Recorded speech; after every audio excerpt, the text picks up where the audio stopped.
अच्छा जी। तो welcome to this session. आज के सेशन में हम इंशाल्लाह रिसर्च मेथोडोलॉजी के पार्ट 4 है जो हमारा, ये ब्लॉक नंबर 4, जिसमें क्वेश्चनेयर हमने आखिरी बार डिस्कस किया था कि हम अपना रिसर्च इंस्ट्रूमेंट या क्वेश्चनेयर कैसे बनाते हैं, उसमें मेन कंसिडरेशंस क्या होनी चाहिए, उसके मेन कंपोनेंट्स क्या हैं। और फिर हमने एक स्टैंडर्ड क्वेश्चनेयर शेयर किया था मैंने आपसे, जिसको आपने स्टडी किया था कि स्टैंडर्ड क्वेश्चनेयर कैसा होना चाहिए। तो उसका जो अगला पार्ट है वो है reliability and validity and research. ये कब आप इस्तेमाल करते हैं? जब आप अपना क्वेश्चनेयर बनाते हैं या किसी एग्जिस्टिंग क्वेश्चनेयर को अमेंड करते हैं। यानी अगर आपने अ, अपना इंस्ट्रूमेंट नहीं डेवलप किया और किसी और रिसर्च का इंस्ट्रूमेंट या क्वेश्चनेयर हू बहू ले लिया, वैसे ही ले लिया, कोई चेंज नहीं की, तो फिर आप रिलायबिलिटी और वैलिडिटी प्रूव नहीं करनी होती आपको, क्योंकि वो ऑलरेडी प्रूव करके रिसर्च की होती है किसी ने।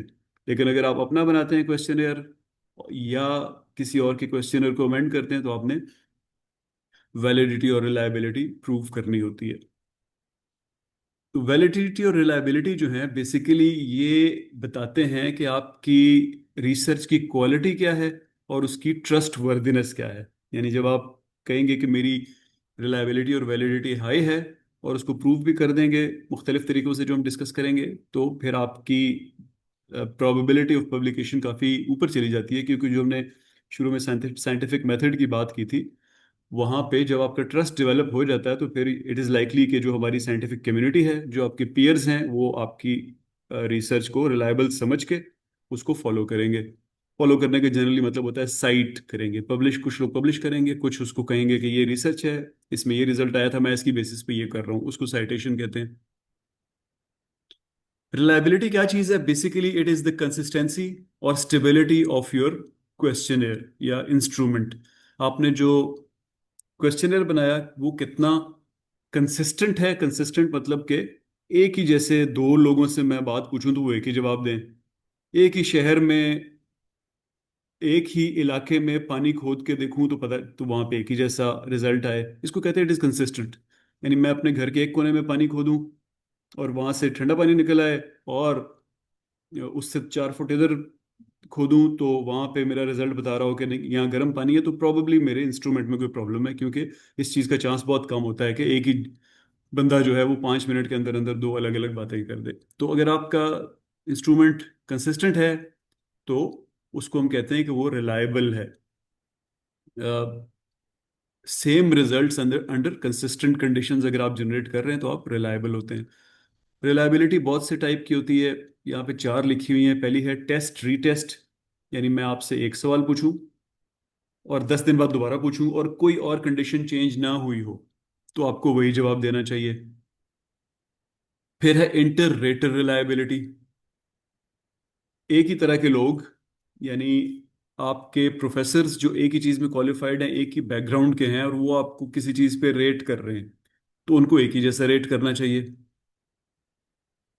आपने एक ऐसे लिखा, आप दो जजेस के पास गया, तो उन दोनों के रिजल्ट कोई बहुत मुख्तलिफ नहीं होने चाहिए। एक अगर आपको 9.2 दे रहा है तो दूसरे को 3.2 या 4.5 नहीं देने चाहिए, उसको भी 9 के अराउंड ही देने चाहिए। फिर इंटरनल कंसिस्टेंसी रिलायबिलिटी। ये आप वो दोनों पहले वाली चीज़ें काइंड ऑफ एक्सटर्नल थी, बाहर के लोगों की बात हो रही थी। ये इंटरनल है। ये देखता है कि आपके अपने जो कॉन्स्ट्रक्ट्स हैं उसको आप कितनी अच्छी तरह तरह मेजर करते हैं। इसका एक मैथमेटिकल रिप्रेजेंटेशन होती है इस टेस्ट की, उसको हम कहते हैं क्रॉनबाख अल्फा। वो मैं आपको मिनट टैब में बताऊंगा। वो जब आप कैलकुलेट कर लेते हैं और उसकी वैल्यू आपकी रिक्वायर्ड थ्रेशोल्ड वैल्यू से ऊपर होती है, तो आप कहते हैं मेरा क्वेश्चनेयर रिलायबल है। और आखिर में है पैरेलल फॉर्म्स रिलायबिलिटी। यानी कि अगर आप अ, दो अ, किस्म के टेस्ट एक ही ग्रुप को दें और उसको कंपेयर करें, तो उनमें वेरिएशंस एक जैसी होनी चाहिए। जैसे आप दो लोग हैं, उनको मैं एक चीज खिला रहा हूं, तो उनकी ब्लड शुगर लेवल कितना ऊपर या नीचे जा रहा है, और आप ही लोगों को दूसरी चीज खिला रहा हूँ, तो ब्लड शुगर लेवल कितना ऊपर नीचे जा रहा है, तो उनका एक ही ट्रेंड होना चाहिए। यानी अंडरलाइंग चीज ऑब्वियसली कुछ और होगी, चीनी खाते हुए किसी और रेट पे जा रहा होगा, खरबूजा खाते हुए किसी और रेट पे जा रहा होगा, लेकिन ट्रेंड एक ही होना चाहिए। तो इसको हम कहते हैं पैरेलल फॉर्म्स रिलायबिलिटी। इस तरह और भी चीजें होती हैं, लेकिन ये चार जो हैं they are the most widely used types of reliability. Reliability आप बढ़ाते कैसे हैं? आप अनक्लियर चीज नहीं डालते अपने क्वेश्चन में। हर जो चीज होती है वो बिल्कुल क्लियर और स्ट्रेट फॉरवर्ड होती है, कोई एम्बिगुइटी नहीं होती उसके अंदर, आपके किसी आइटम में या क्वेश्चन में। यानी जो बंदा पढ़ रहा होता है वो ये नहीं सोच रहा होता इसका मतलब क्या है, उसको क्लियरली पता होता है कि क्या मतलब है।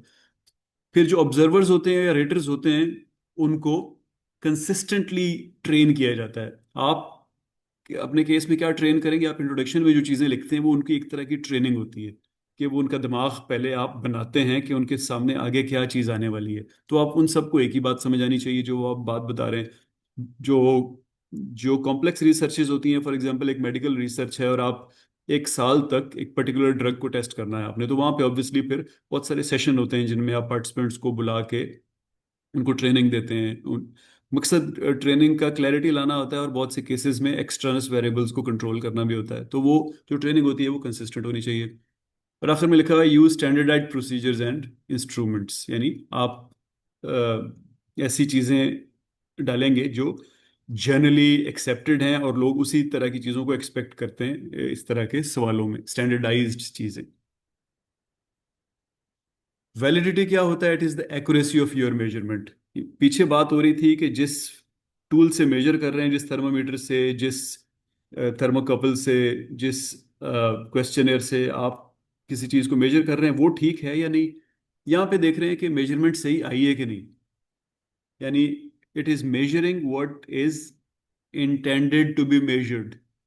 आप टेम्परेचर देखना चाह रहे हैं तो वो टेम्परेचर ही बता रहा है ना, कहीं उस पर ह्यूमिडिटी का बहुत असर तो नहीं हो रहा। आप शुगर कंटेंट देखना चाह रहे हैं ब्लड में, तो वो यही बता रहा है कि इसके खाने से इसका क्या रिलेशन है, कहीं उसकी कोई अंडरलाइंग कंडीशन तो नहीं है जो उसको डिस्टॉर्ट कर रही है। तो इसको कहते हैं एक्यूरेसी ऑफ मेजरमेंट।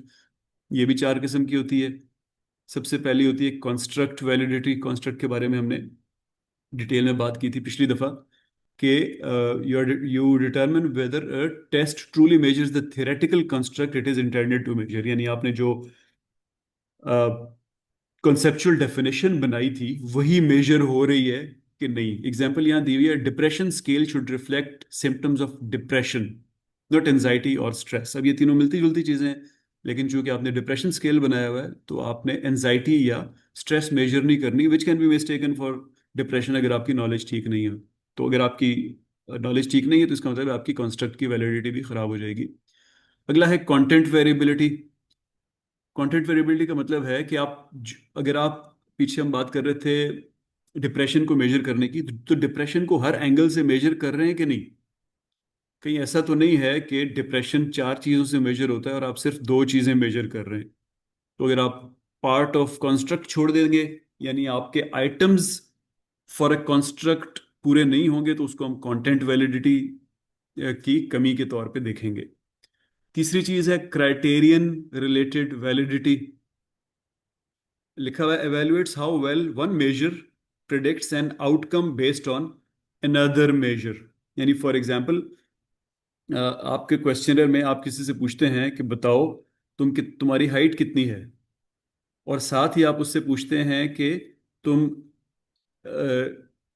चिड़ी छिक्का खेलते हो, बैडमिंटन खेलते हो, तो उसमें तुम स्मैश आराम से लगा लेते हो कि नहीं।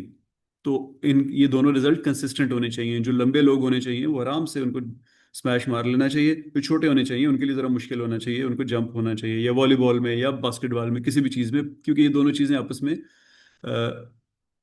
रिलेटेड हैं। यहाँ पे इसने दो सब टाइप्स बताई हुई है। एक कनकरेंट वैलिडिटी है, यानी आप किसी एक चीज को किसी नोन चीज से at the same time measure करते हैं। और प्रिडिक्टिव का मतलब है कि उसको कहीं फ्यूचर के लिए मेजर करते हैं। जो कॉन्करेंट है उसकी मैंने आपको एग्जांपल दे दी कि दोनों चीजें आपको पता है, उसकी हाइट भी पता है और उसका स्मैश मारने की एबिलिटी भी पता है। प्रिडिक्टिव में क्या होगा कि आप ये कहेंगे कि तुम्हारा सेट का स्कोर ये आया है, अब प्रॉबेबली तुम्हारा कॉलेज का जीपीए ये आएगा। तुम्हारा जीआरई का स्कोर ये आया है, प्रॉब्ली तुम इन इन यूनिवर्सिटीज में एडमिशन ले लोगे। इनको कहते हैं क्राइटेरियन रिलेटेड वैलिडिटी, यानी एक चीज प्रूव हो जाए तो दूसरी फिर ऑटोमेटिकली उसी तरह की होनी चाहिए। और आखिर में face validity. Face validity simply इस चीज को कहते हैं कि कोई एक्सपर्ट बंदा आपके क्वेश्चनर को देखे और कहे हाँ ये ठीक है, इसको कहते हैं face validity. Intend indicates whether the test appears to measure what it is supposed to based on judgment, यानी कोई एक्सपर्ट आपको बताए कि हाँ ये ठीक है। अब ये ऑब्वियसली साइंटिफिक तरीका नहीं है, लेकिन ये बड़ा इंपॉर्टेंट होता है। हमने शुरू में बात की थी कि आप रिसर्च के रिजल्ट्स को सिर्फ नंबर्स में नहीं देखते, बल्कि कॉन्सेप्ट भी बड़ा ज़रूरी होता है। तो जो हमने बाबा जी की बात की थी कि एक साइंटिस्ट बहुत सारे इक्विपमेंट लगा के वो चीज़ें बता देता है जो बाबा जी आपकी आंखें देख के बता देते हैं। तो ये बेसिकली चौथी तरीका जो है, वो बाबा जी आपको बता रहे हैं कि तुम्हारी आंखें पीली हो रही हैं, तुम्हें पीलिया है, तुम्हें जॉइंटिस है।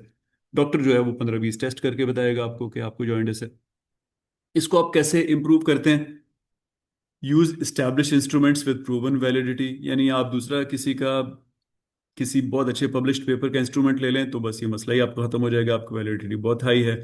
बेस क्वेश्चनर्स और थ्योरी एंड प्रायर रिसर्च, आपके जो आइटम हो वो थ्योरी से अलाइंड हो और प्रायर रिसर्च से अलाइंड हो। और pilot test instruments and revise as needed, यानी अपने क्वेश्चनर को फाइनल लोगों के पास भेजने से पहले उसको कुछ लोगों पे चेक कर लें, सब चीज़ें मेजर करें, उसकी ठीक नहीं आ रही तो क्वेश्चनर को चेंज करें। फॉर एग्जाम्पल कंस्ट्रक्ट वैलिडिटी नीचे आ रही है तो चेंज करें उसके उसके अंदर, अपने कॉन्स्ट्रक्ट को अपने कॉन्सेप्चुअल डेफिनेशन पे वापस जाएं और उस हिसाब से आइटम डालें। कंटेंट वैलिडिटी ठीक नहीं आ रही तो प्रॉब्लली कोई चीज़ मिस कर गए हैं आप, या कोई एक्स्ट्रा चीज़ डाल दी है, तो उसको ठीक कर लें एंड सो ऑन। इसको हम कहते हैं वैलिडिटी। इन दोनों में रिलेशनशिप क्या है? पहला रिलेशनशिप ये है कि test can be reliable but not valid, यानी आप, हो सकता है कि आपका थर्मोमीटर खराब हो और वो हमेशा 10 डिग्री नीचे मेजर कर रहा हो। अब ये है जबरदस्त है क्योंकि कंसिस्टेंट है, एक ही रिजल्ट दे रहा है, लेकिन इट इज कंसिस्टेंटली रॉन्ग। आप अगर निशानाबाजी के सेंस में इमेजिन करें, आपके सामने एक गोल सा टारगेट है और आप कंसिस्टेंटली नंबर 10 के बाहर एक जगह पे गोलियां मार रहे हैं, तो इसका मतलब है कि आप हैं तो कंसिस्टेंट, लेकिन कंसिस्टेंटली रॉन्ग है। आपका सेंटर शिफ्ट होने की जरूरत है। Test can not be valid if it is not reliable. लेकिन जो आपका टेस्ट वैलिड नहीं है, यानी आप उस निशाने के बजाय साथ वाले दरख्त पे मार रहे हैं, तो वहां पे फिर ये सारी बात ही खत्म हो जाती है। एस्पेक्ट, जो फोकस है वो रिलायबिलिटी का कंसिस्टेंसी के ऊपर होता है, वैलिडिटी का एक्यूरेसी के ऊपर होता है। जैसे हमने बात की, कंसिस्टेंसी का मतलब है चीज ठीक है जिससे मेजर कर रहे हैं, but you may be consistently wrong. Validity का मतलब है कि एक्यूरेट हैं आप, ठीक चीज मेजर कर रहे हैं। Concern with repeatability of results, ये बार बार यही आएगा। उधर आप कंसर्न हैं कि असली बात कवर हो रही है कि नहीं, क्योंकि हो सकता है कि आपके रिजल्ट रिपीट हो रहे हो, हर दफा आप ठीक रिजल्ट निकाल रहे हो, लेकिन वो चीज़ ही गलत थी जिसको मेजर कर रहे हैं। इसी तरह डिपेंडेंसी, जो रिलायबिलिटी है वो वैलिडिटी के बगैर, इसका कॉन्सेप्ट ही नहीं है। वैलिडिटी होगी तो, सॉरी, वैलिडिटी जो है वो रिलायबिलिटी के बगैर होती ही नहीं है। रिलायबिलिटी होगी तो वैलिडिटी होगी, और जो रिलायबिलिटी है it can obviously be with their without validity. और आखिर में इन दोनों के टेस्ट कौन से हैं जिनके बारे में हमने बात की। इसकी एक एग्जांपल अपने सामने, आपके सामने है कि suppose you design a survey to measure student stress. बच्चे हैं वो बहुत ज़्यादा पढ़ाई से कहीं स्ट्रेस आउट तो नहीं हो रहे, तो रिलायबिलिटी क्या होगी कि आप एक सर्वे करेंगे एक ही ग्रुप ऑफ स्टूडेंट्स को 2 वीक्स अपार्ट, और स्ट्रेस लेवल वही रखेंगे, असाइनमेंट्स उनकी उतनी ही, क्लासेस उतनी ही रिगरस वगैरह वगैरह। और अगर स्ट्रेस के स्कोर सिमिलर आ रहे हैं, इसका मतलब आपका टेस्ट रिलायबल है। वैलिडिटी क्या है कि आप किसी स्टैंडर्ड साइकोलॉजिकल टेस्ट से अपने स्ट्रेस, मेजर्ड स्ट्रेस के लेवल्स को कंपेयर करेंगे। अगर ठीक आ गए कि उस टेस्ट पे भी उनको स्ट्रेस हो रही है और आपके इंस्ट्रूमेंट के थ्रू भी स्ट्रेस प्रूव हो रही है, इसका मतलब है वैलिड भी है।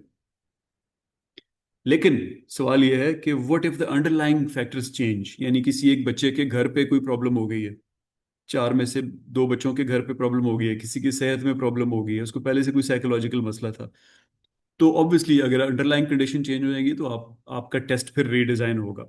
आप और उसके लिए हम करते क्या है कि आप, जैसे हमने थोड़ी देर पहले बात की कि उसको ट्रेनिंग कह लें या उसको कंट्रोलिंग फॉर एक्सटर्नस वेरिएबल्स कह लें, कि उन चीज़ों को भी नज़र में रखते हैं। और अगर उनकी वैल्यूज ऊपर नीचे हो जाएं तो फिर अपने टेस्ट को आप या उन पार्टिसिपेंट्स को निकाल देते हैं या टेस्ट को रीडिज़ाइन करते हैं। अच्छा जी, क्वालिटेटिव रिसर्च में वैलिडिटी और रिलायबिलिटी क्या होते हैं? इंपॉर्टेंट उसमें भी बहुत होते हैं, लेकिन उसका मतलब वहां पे कुछ और हो जाता है। क्वालिटेटिव में आप न्यूमेरिकल कंसिस्टेंसी की बात कर रहे होते हैं, न्यूमेरिकल कंसिस्टेंसी यानी नंबर वही आ रहा है, और स्टेटिस्टिकल वैलिडिटी की बात कर रहे होते हैं, क्रॉनबॉक अल्फा वगैरह। लेकिन यहाँ पे फोकस होता है मीनिंग पे, क्वालिटेटिव में मीनिंग पे।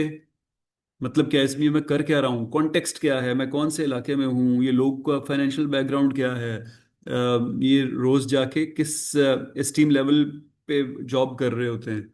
और डेप्थ में जाने की कोशिश करते हैं, आप एक ही बंदे की, एक ही ग्रुप की, एक ही आबादी की मजीद डिटेल में जानना चाहते हैं। आप उधर क्या है कि उनके कोई नंबर्स ले लिए, साथ दूसरे के नंबर ले लिए, साथ तीसरे के। अब यहाँ पे नंबर्स तो आपके पास नहीं आ रहे, फिर क्या करें?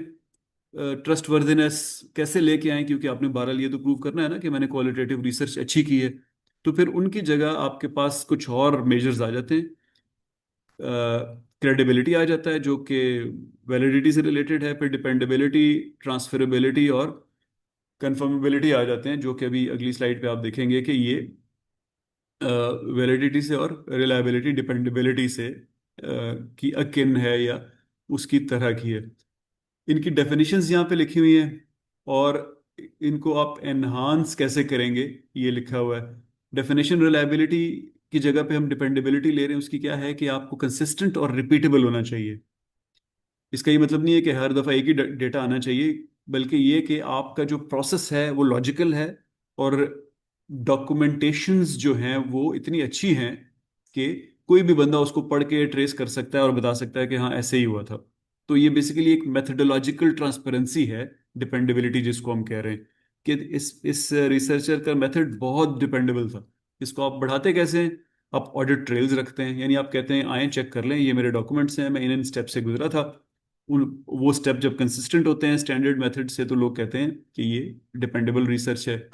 इंटरकोर्टर एग्रीमेंट करते हैं आप, इंश्योर करते हैं कि वो उस वक्त होता है जब मल्टीपल रिसर्चर्स होते हैं आपके एनालिसिस में, यानी कोडिंग करते हुए या कोई काम करते हुए आपने 10 बच्चों को बिठा लिया कि तुम इस घर में रिसर्च करो, कच्ची आबादी की तुम इस घर में करो, तो उन उन सबको एक एग्रीमेंट पे होना चाहिए, एक ही मेथड पे चलना चाहिए उसको।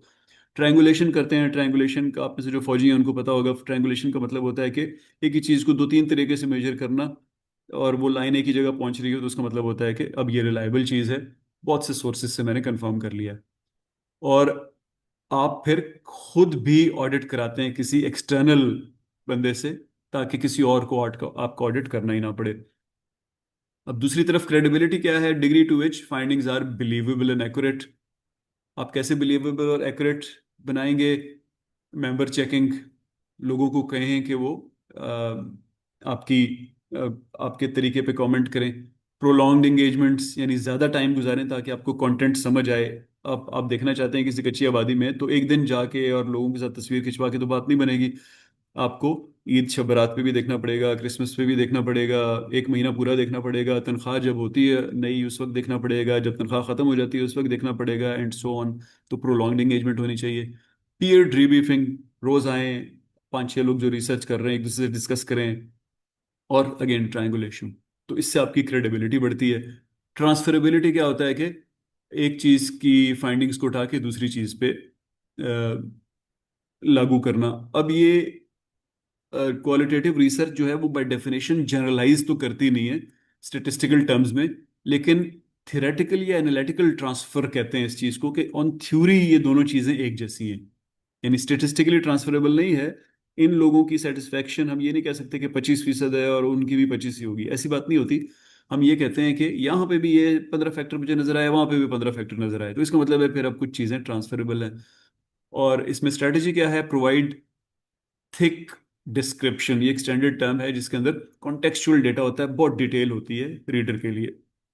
और आखिरी चीज कंफर्मेबिलिटी, ये बेसिकली आपके ट्रेल के बारे में है कि कोई भी बंदा आए तो वो आपके चीज़ों को कंफर्म कर सके। अब आपने दोनों को कंपेयर करें तो आप कहेंगे एक तरफ सब्जेक्टिव है एक तरफ ऑब्जेक्टिव है। अब सब्जेक्टिविटी क्वालिटेटिव रिसर्च में फ्लॉ नहीं होती है, बाय डिजाइन होती है, रखते हैं इसको क्योंकि आप सब्जेक्टिविटी से ही डेप्थ में जाते हैं। आपका गोल ही नहीं होता कि एक चीज को दूसरी चीज पे जाके लागू करें, रेप्लिकेशन आपका गोल ही नहीं होता, बल्कि आपका गोल क्या होता है कि आपका प्रोसेस ट्रस्टवर्दी हो और ऐसा हो कि कोई भी बंदा आके देखे तो कहे हाँ ये बिल्कुल रिलायबल और सिस्टमेटिक था और इसने कोई एथिकल बाउंड्री भी क्रॉस नहीं की है। तो यहाँ पे एक प्रैक्टिकल एग्जांपल है,